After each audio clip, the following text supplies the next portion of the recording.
Pumunta ako kanina guys sa Tackleberry na fishing store. So, na-curious ako guys kasi matagal ko na itong nakikita doon sa tabi. Tapos, ang pangit ng lagayan kasi. Tapos nakita ko ay Tsurimo siya. So, ito ay isang best na brand dito sa Japan. Pero nang aking buksan guys, iba pala ang laman.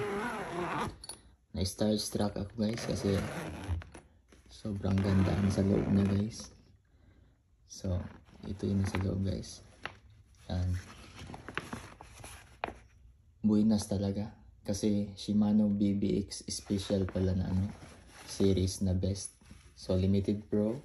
So, ginagamit ito ng mga professional na angler guys. So, carry best siya. So, floating best. Tapos, cargo siya. So, ito yung ginagamit ng mga professional na Fukasi anglers. So, kagaya ko, safety first kasi nandun kami sa mga pang namimingwit. So, ito yan siya guys. So, sobrang ganda. So, yan lang siya guys. Share ko lang sa inyo. Ngayon makita mo talaga na don't judge the book by its cover. So, maging curious tayo pag pumunta sa mga recycle shop guys. So, buksan yung nasa loob, iba pala.